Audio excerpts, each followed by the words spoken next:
Good morning.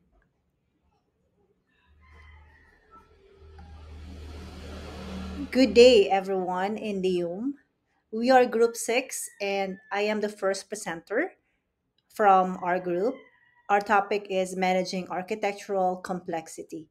And I will be covering three topics such as architectural complexity in enterprise system, managing complexity with architectural patterns, microservices versus monolithic architecture. And the other three topics will be discussed by Sir Alvin Certeza.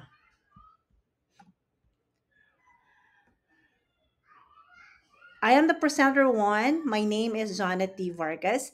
I am affiliated with Catanduana State University, a student of LCUP taking up DIT. So these are my details and my emails. In case you have questions about my report, you could reach me through uh, this emails. To start with, for the introduction, we will be exploring how complexity is managed in enterprise services.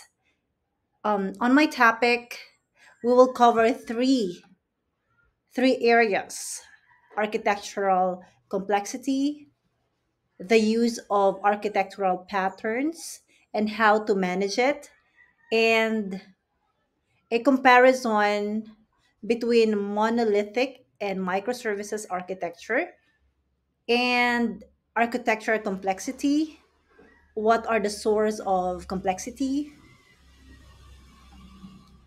So architectural complexity in enterprise system are naturally become complex due to scalability and challenges. When we are talking about scalability and challenges, these are the scalability requirements handling more, for example, more users, and over time there's a pile up of data.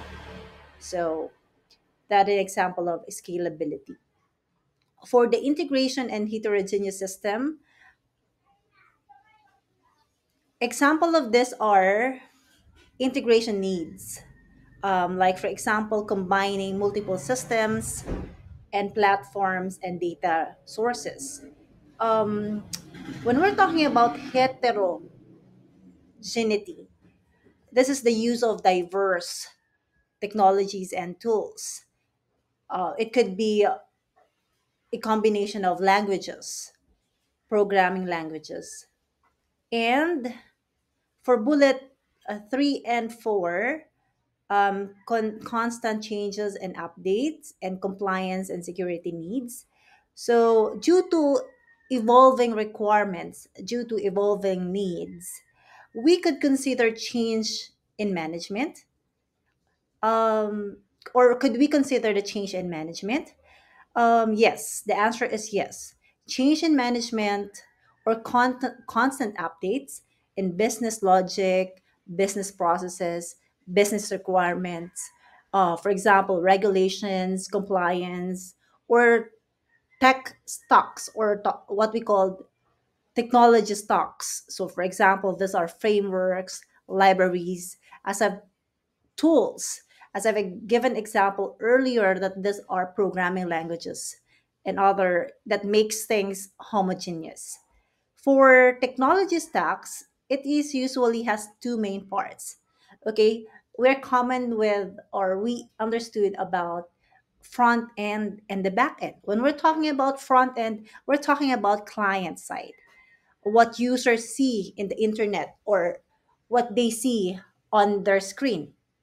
um, for example, those pages are used or are prepared or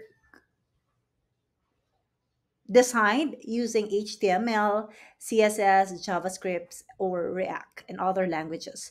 For the back end, we're talking about back end, these are the server side.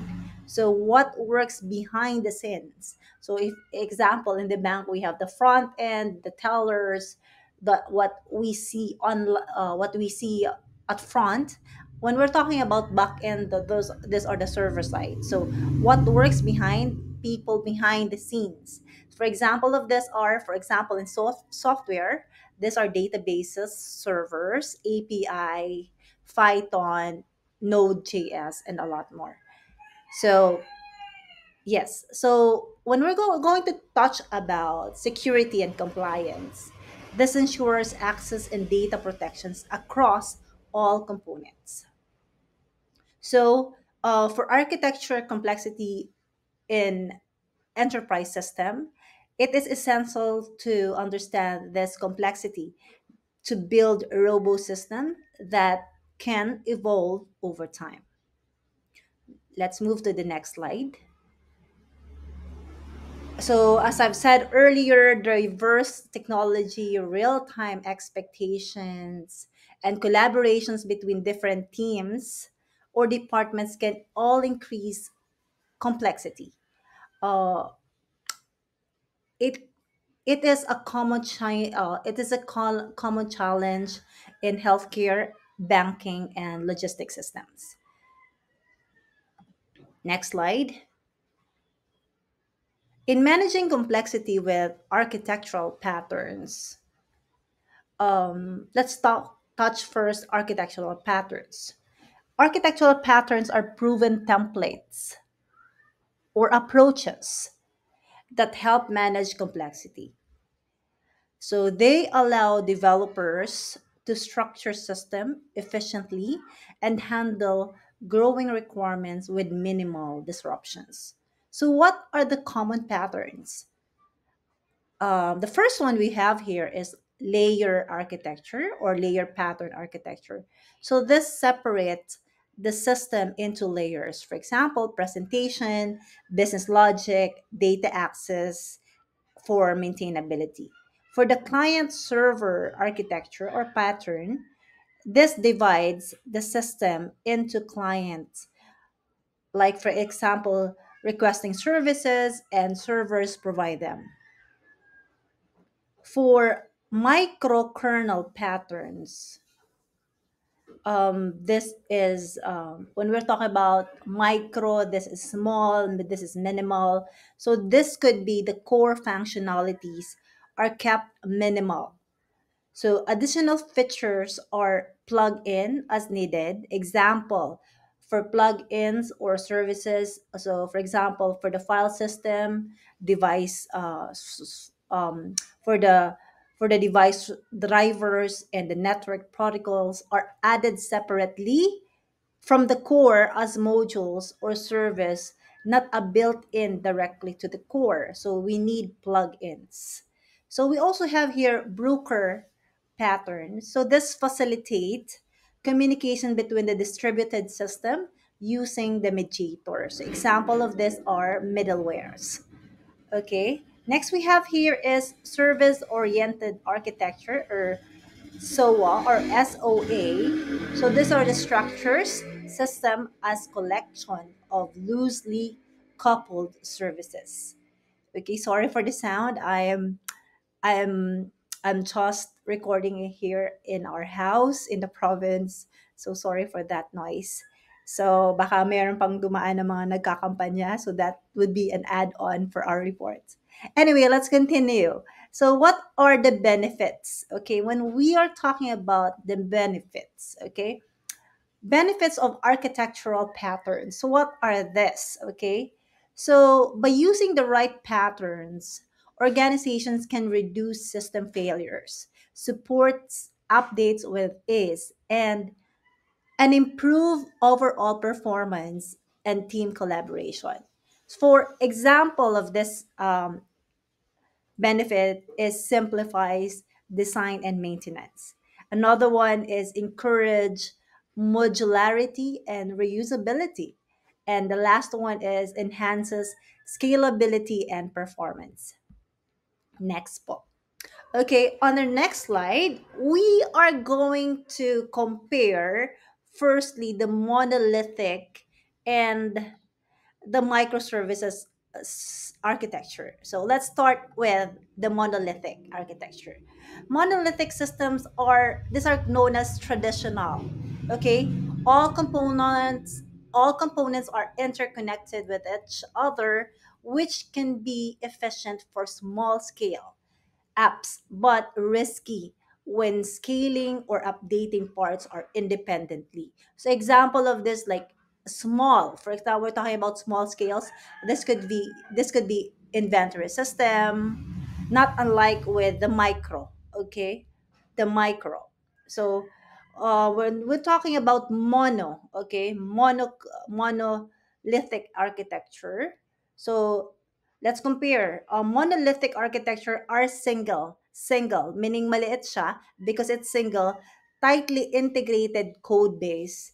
Easy to Initially, this is easy to develop, and easier to develop at initial stage, and difficult to scale and maintain over time.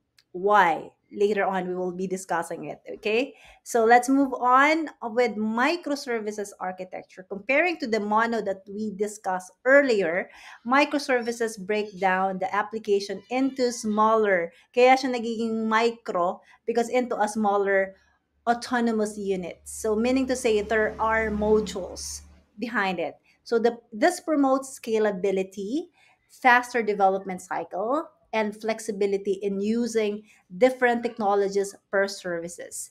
So microservices architecture is composed of small independent services.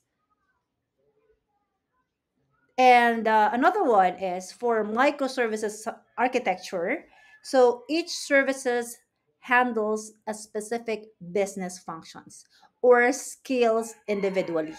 So another one is communicates via APIs, which is often REST or messaging queues. Next slide, please. To compare with functionality with monolithic versus microservices, so we have the features to be comparing with. Features is development, scalability, fault tolerance. We also have here technology stacks and development speed. Okay, let's focus first with monolithic, okay, and compare it with microservices. Okay, when we're talking about deployment in a sense, like that is mono is smaller, and meaning to say this is unified or one unit, whereas we're going to compare with microservices. This is independent, and this covers per services.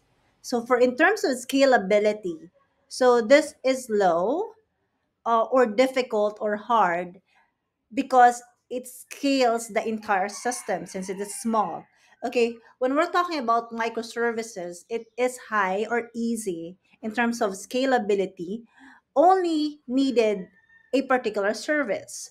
For fault tolerance, this is low for monolithic or poor. Why? Because the scale only needed services or scale only needed services. Whereas with the microservices, this is high or strong because only the affected service that fails will be the focus. Okay, so the development speed, for development speed, um, this is fast at start or initial, but it slows over time. However, with microservice, it starts slower but faster long term scaling. Okay, next we have here is okay. Oh, so what are the example of this?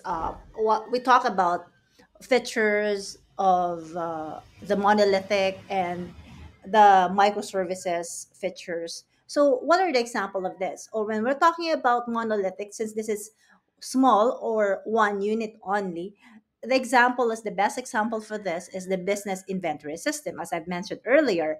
But when we're talking about microservices, okay, where we're talking about microservices, meaning these are services that globally or global scalability, with global scalability, and with modular development. As I've mentioned earlier, that once one service fails, the focus would only be on a particular module. Okay, so an example of a global scalability or a global app would be like Amazon, Netflix, Uber, and a lot more. Okay, so let's move on with another slide. I think this is my last slide. Okay, for to wrap it up, all the thoughts to conclude with, managing architectural complexity is crucial for enterprise success. Why? Choosing the right patterns and architecture type can drive efficiency, reliability, and a long term innovation. So, to wrap it up, okay, stakeholders involved, for example, enterprise architecture, yes, it is complex but manageable.